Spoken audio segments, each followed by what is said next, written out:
The time counts down. Stratify Split has sent a good answer.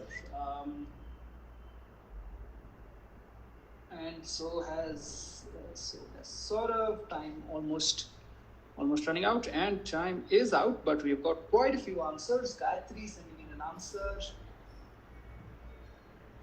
And we've started with a relative softball, I would think.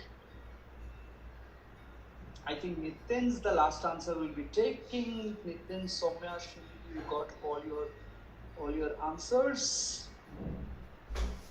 Yeah, Nitin's would be the last answer I'll be able to take, including Soumya. So I've got 5 correct answers out here, which I've gotten already on the message, and those would be Saurav, Gayatri, Srinidhi, Nitin, and Soumya, all getting it right. Meanwhile, a lot of people are joining. Aditi, Tabina, Srihari, London Rambler, hi, welcome everybody again to the quiz.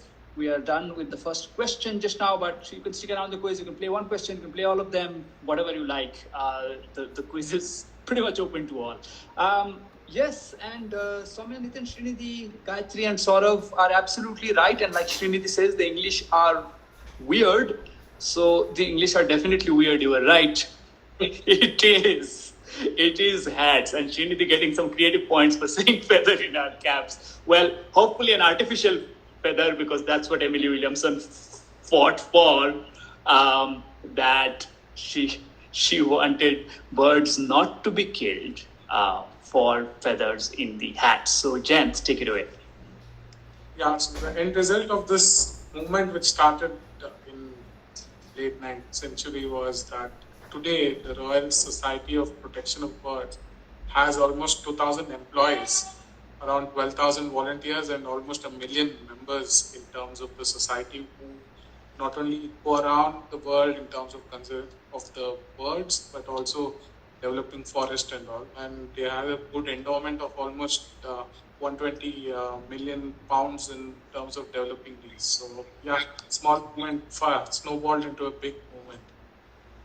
And Aditi is saying, I wanted to say headgear. Yeah, headgear would have been acceptable actually, so you should have gone for it, perhaps, Aditi. But nonetheless, lots of questions to play for. We've just gotten started out here. And yeah, this was a movement founded by these women along the similar time when the suffragette movement was going on. But the irony is, these women were actually opposed to the suffragette movement. So, you know, weird social ties. Nonetheless, they're like Jayant pointed out. So Nambi says we are now live on YouTube. So thank you, Nambi. And hello to the YouTube crowd if you're watching. You can play along on the chat out there, I guess. Although you would not be able to send the messages out here. So amazing feathered is ostriches. Yeah, I mean, that would be pretty intimidating and dangerous, I would think. Amin is also there. Hi, Amin. So we have quite the gathering out here, and we are ready to move on to question number 2 for this. So fast feathers is done. You can pick any others. They just pick the first category, so anybody else can go ahead and pick what question should I ask next. We have Mexican ambush, turning Japanese, noteworthy stock, quitting time, the Express, and fish upon a star. Srinidhi says quitting time. Fair enough, Srinidhi, we'll go with that one. Next question coming up is quitting time from supply. So here is the question, and again, as usual, you'll get a little bit of time to send in the DMs, and then we will go to the answer. So, Nitin also picking quitting time. Oh, fantastic. So many people have picked quitting time. Great. We knew this question might touch a point. Almost 3% of the American workforce quit their jobs in April 2021. So media has dubbed this phenomena the Great Blank, a term which has been copied from or modeled after the Great Depression. So instead of the Great Depression, they're calling it Great something else. What word would fill the blank? So there are enough cues out here because we're talking about quitting jobs and things like that. So it's just a basic play on words from the media.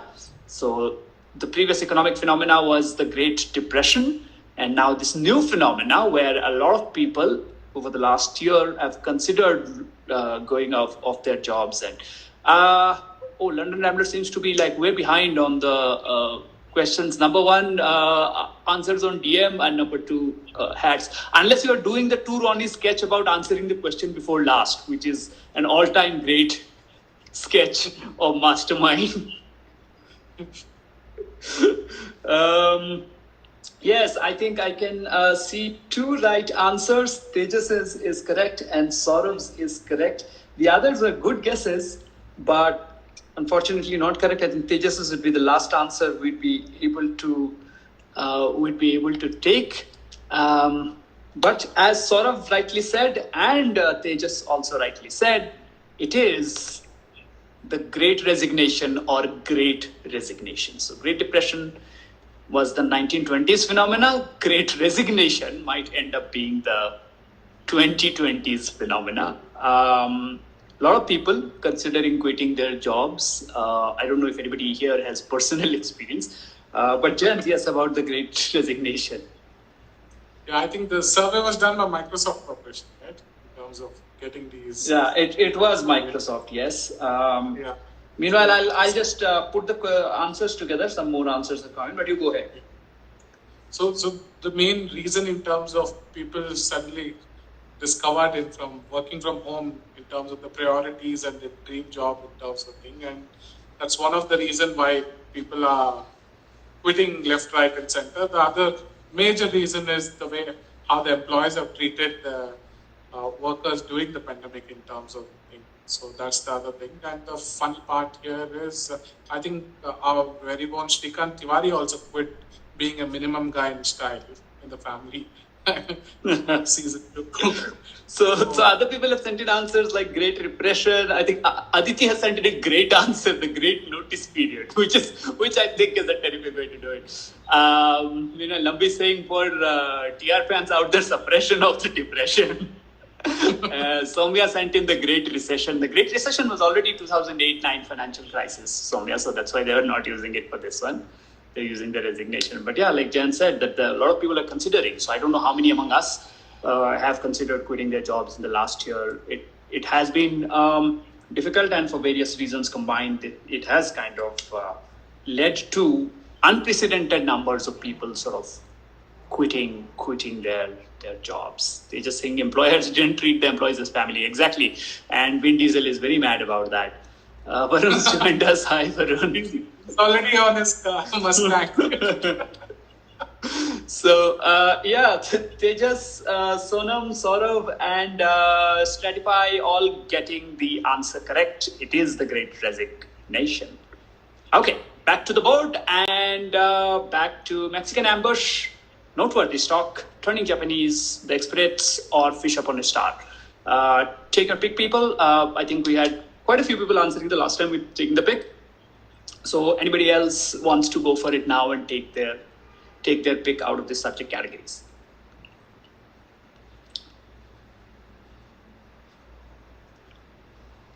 So I saw Quitting Time being picked almost unanimously the last time. I think Gayatri said Noteworthy Stock. So we'll take that. Meanwhile, Lambi is sending in a great creative answer. They should call it corporate distancing. That's a good term. We should lobby for it. Okay, so Gayatri said Noteworthy Stock. I think we'll go with that one. This is a question about notes and stocks in a sense. Okay, simple. The three-letter stock ticker symbol. So everybody has stock ticker symbols, right? Harley Davidson, for example, has HOG, HOG. So there's some fancy ones like that which are out there. So the three-letter stock ticker symbol of piano maker Steinway Musical Instruments, which is like a centuries-old piano maker, 150 plus years old company, which has been making pianos by hand. Incidentally, in my operations course, I teach a course on quality about a piano case. About the same company. Also on the New York Stock Exchange, they are listed as LVB. So all you have to tell us is what does the LVB, why LVB, or what does the LVB stand for? That will be good enough. And I've already got a lightning fast answer from Srihari, which is correct. Well done, Srihari, on that one. I'm just waiting for the answers from the rest. And got Nitin's answer. Srihari, the first one unfortunately was not correct, but the second one absolutely correct. Chetan's here. Hi, Chetan. a lot of other people put other topics as well. We'll come back to those, but just waiting on the answers on this one. Answer from Saurabh, answer from Nitin, answer from Srihari, all of them correct answers. Answer from Tejas, also a correct one. Srinidhi with a terrific answer. I will read it out in a moment after we have, I think, two great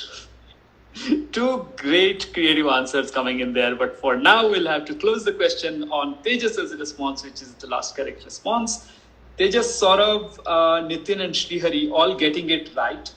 Srinidhi, special points to you for saying little violin and bass, LVB. And Stratify split also with a terrific creative answer, saying Le Vodka Budweiser.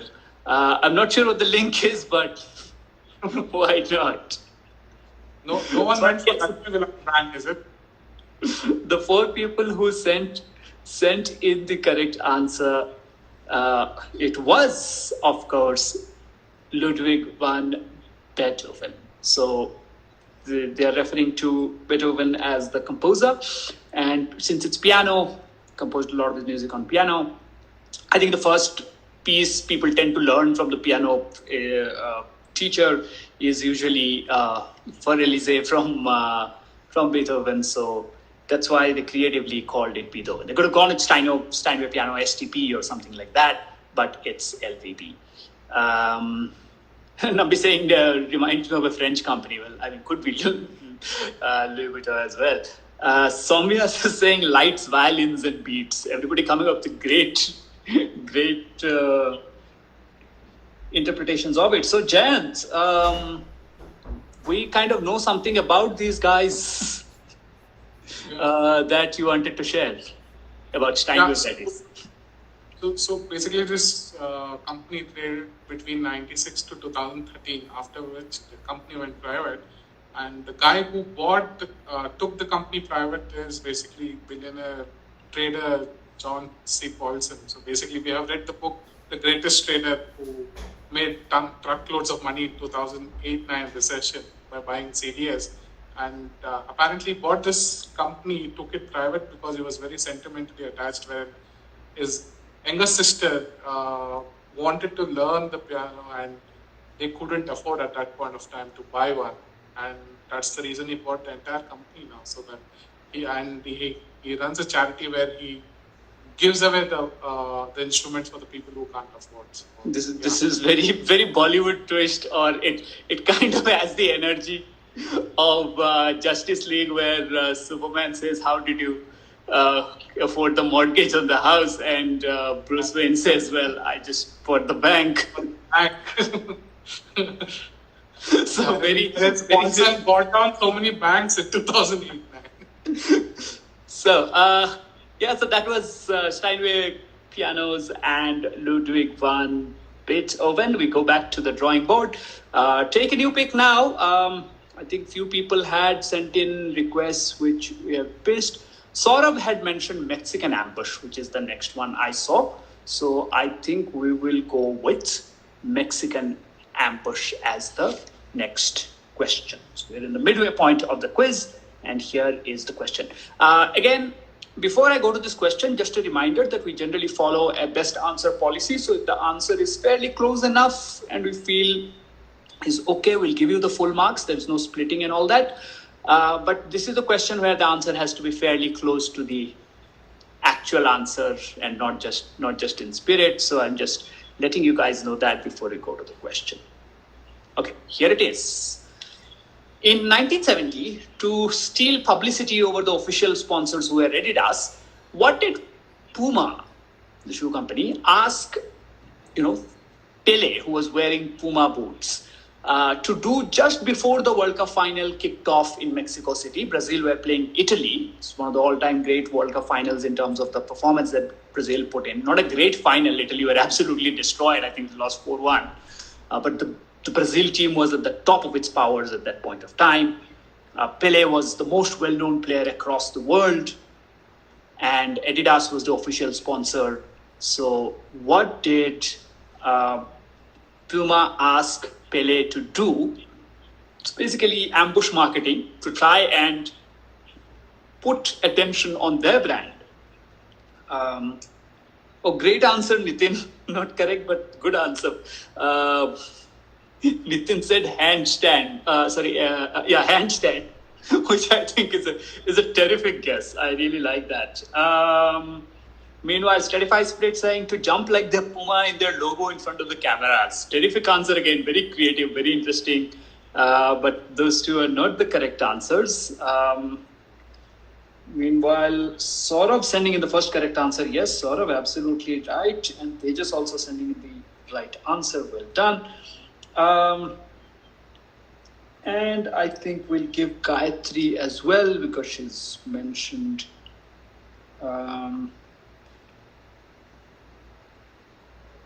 Okay, Srinidhi saying use the Puma shoes to kick an Adidas ball, which is again great guess. Super creative answer. You guys should be working at my company because we try to figure out innovative ways of doing marketing at sports all the time. We could do with some of these help.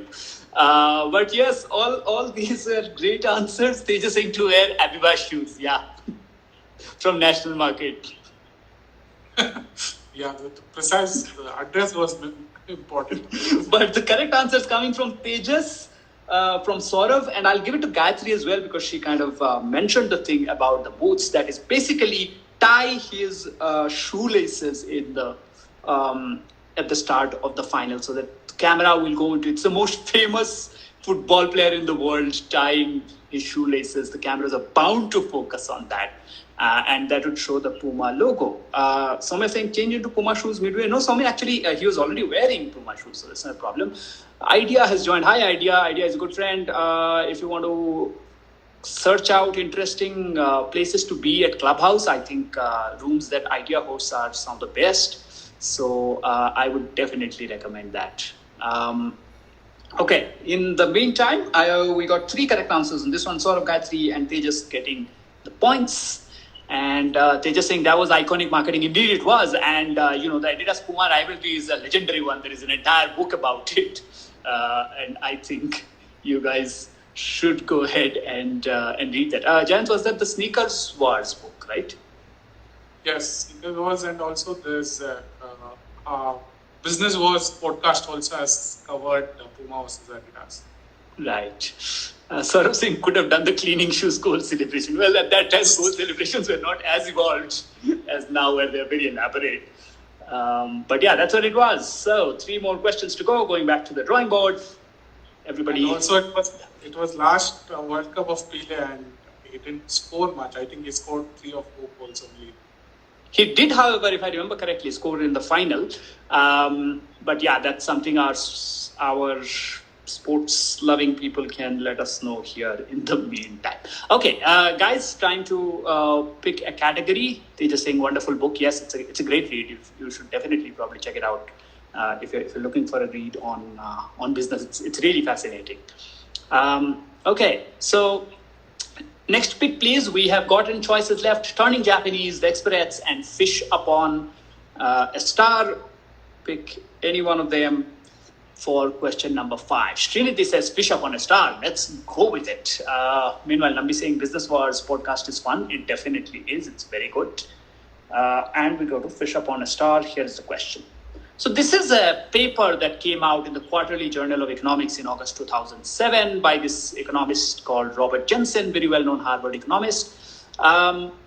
And the title, if you can't read it here, I'll read it for you. The Digital Provide Information Technology, Market Performance and Welfare in the South Indian Fisheries Sector.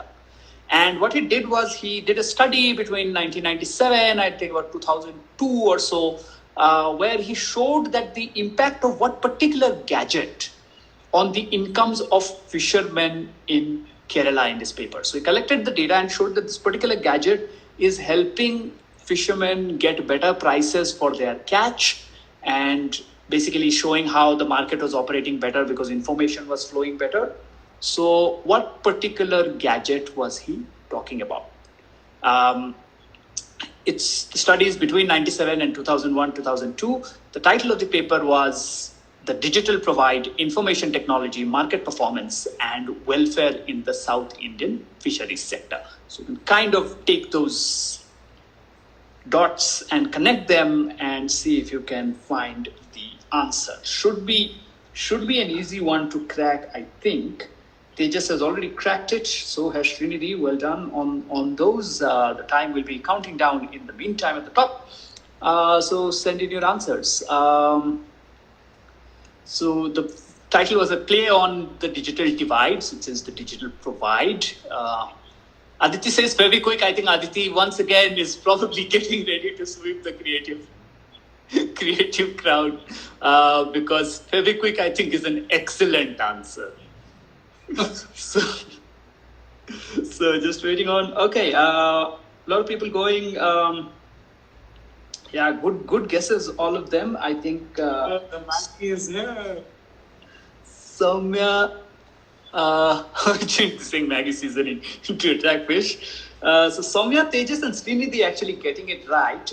Just in the interest of getting the exact correct answer here, I can't give it to Gayatri and Nitin, although very good guesses. Even Srinidhi, sorry, not Srinidhi.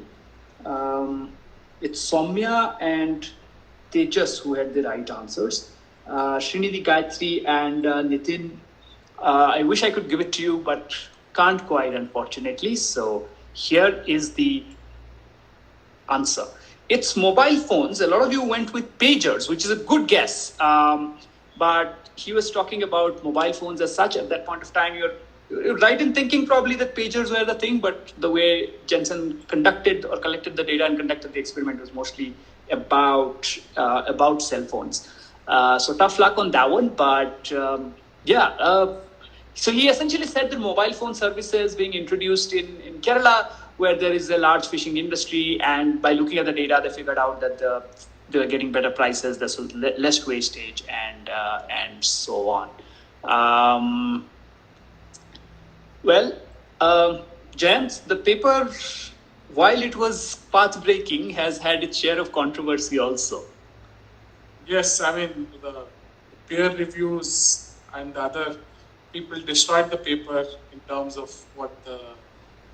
usage of phone, and they went into the micro details of how the entire industry worked in terms of apparently the fisherman who goes in terms of they have a license and it is only for that area or region, and they have to go back and sell to their own market in terms of things. The larger scheme of things of price discovery and all might be good on paper, but in terms of how exactly what happened in reality or in the actual ground was something else. So there was a lot of correlation.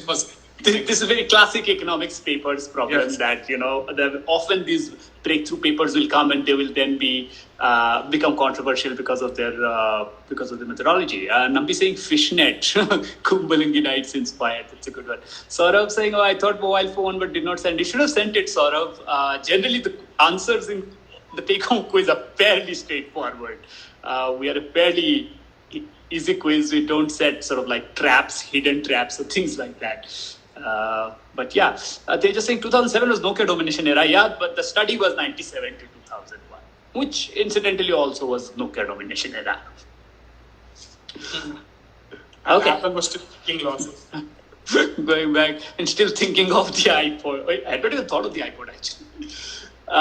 Yes, studying Japanese and the experts are the questions remaining. So let's go for it. Yeah, Soumya, Nokia 1110 for the win. Yes, Nokia 1110 represent. It was, I think, one of my very first phones, and it had the radio, if I remember correctly. I would drain its battery every single day, listening to radio practically the entire day. So yeah, good times. Yes, take your final picks, people, because effectively whatever you pick here, the next question is also going to be automatically picked then. Turning Japanese and the experts are the options we have got. We have Tejas and Saurav neck to neck, and it's a very open quiz after that. Soumya with 20, Nitin with 20, Gayatri with 20, Srihari with 10. Everybody's in the race. Srinidhi with 10, everybody in the race as well. The experts is what Tejas is saying, so let's do it. Meanwhile, you can talk about your experience with Snake. Yeah. Okay.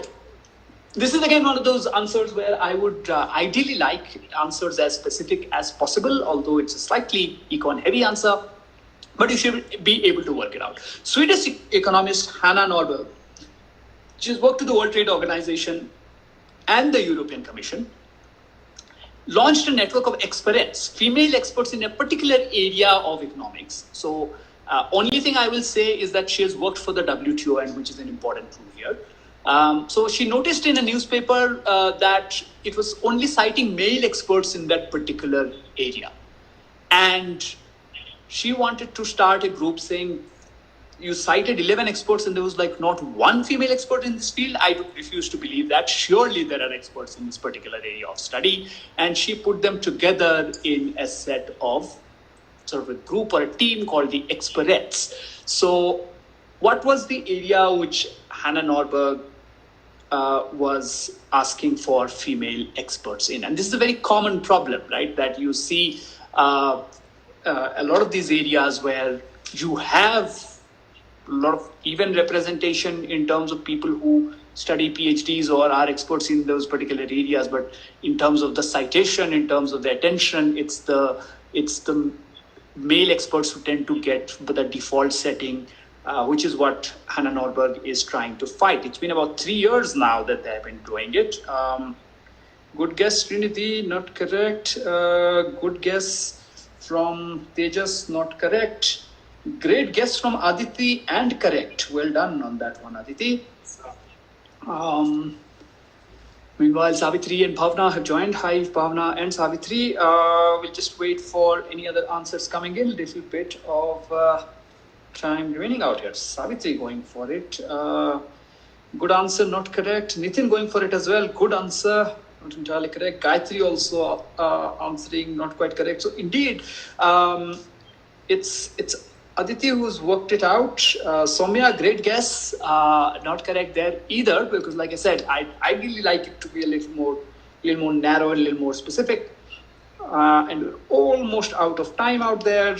No more answers forthcoming. Amazingly, only Aditi's answer was the correct one. And like I said, the key to this here was just looking at that Hanna Norberg actually worked for the World Trade Organization. Sort of saying economists, yes, even in general economics also there is actually a gender problem, which obviously is kind of pretty pervasive, and they're trying to deal with it. But in this particular instant, it was international trade or trade. So it's a trade economist, how come there are none? And she started this thing with this tweet where she said, I'm going to start this female trade experts, and I'm going to call them trade experts.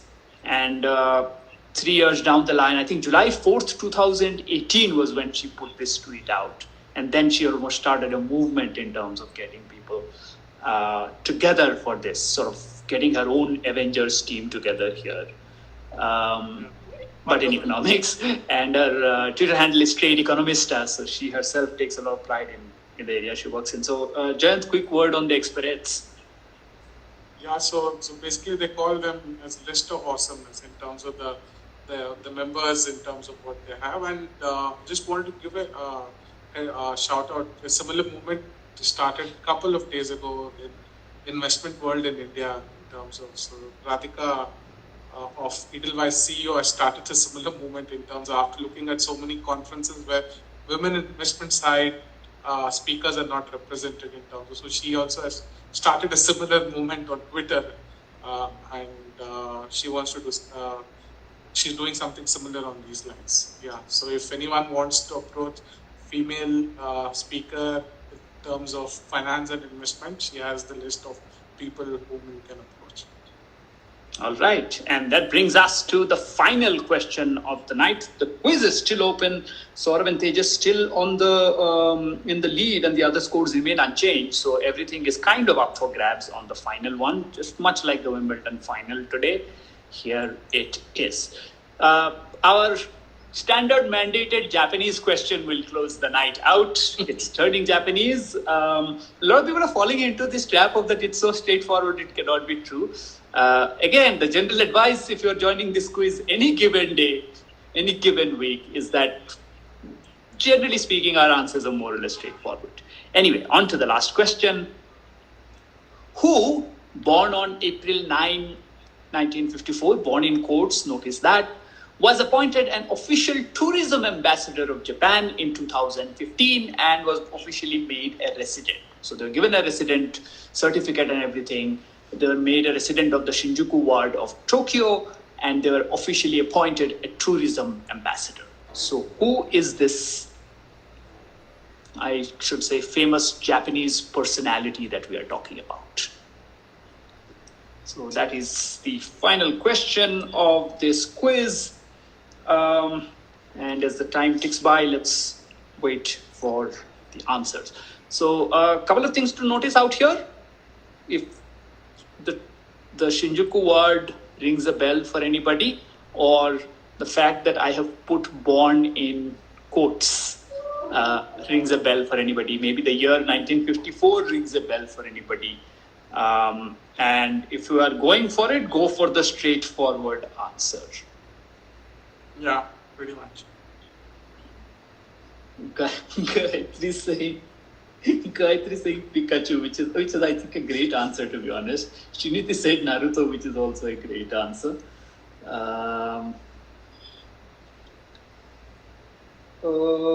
Right, got in Tejas's answer, got Nitin's answer, got Stratify split. Good answer. Aditi, great answer, saying Murakami, not Murakami,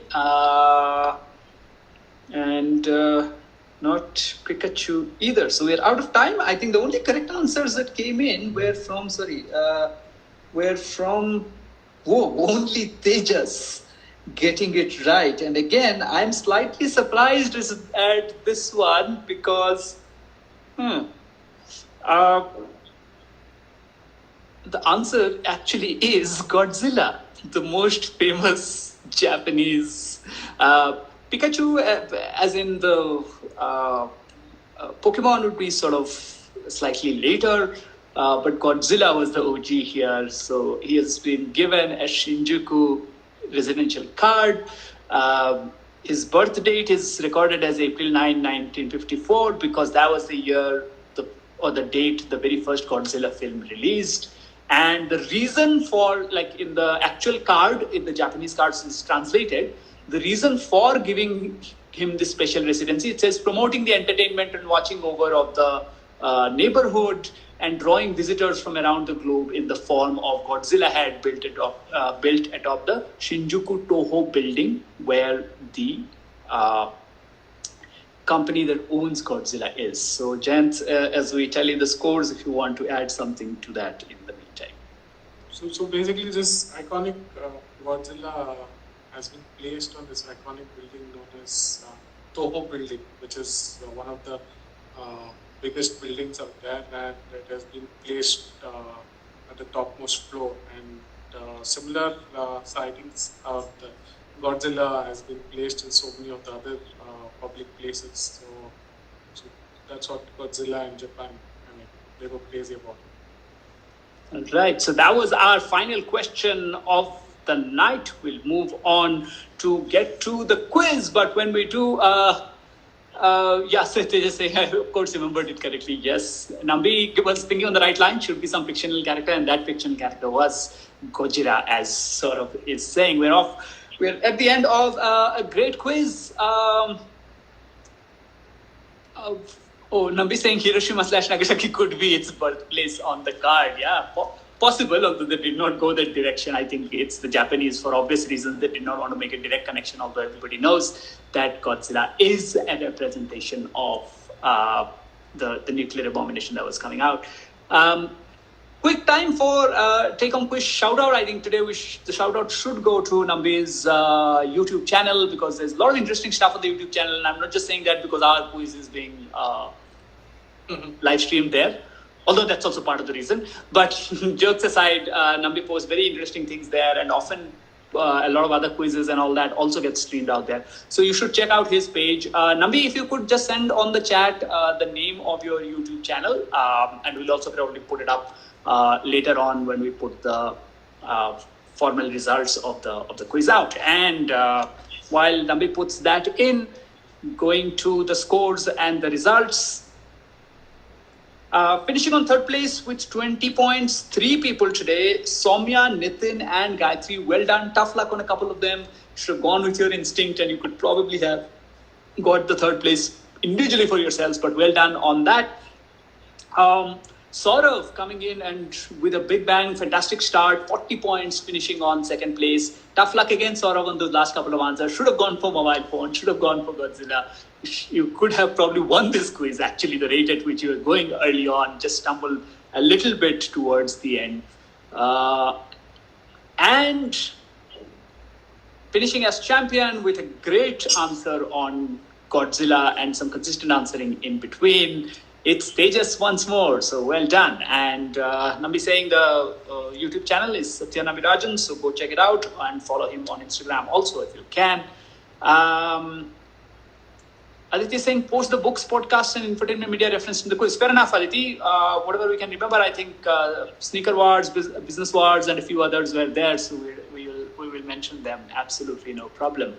And thank you everyone for joining us. Congratulations to Tejas. Aditi, of course, takes the creative answer crown again for that fantastic, very quick answer. And thank you guys once more for joining this quiz. Nambi, if you could DM that link as well, please. I'll put it up on the bio for people to go and take a look at the recording of this quiz if they wish to. Another edition of the Take Home Quiz comes to an end. Thank you everyone for joining us and congratulations to all the winners. And on behalf of Economist, this is Tareque signing off along with Jayant.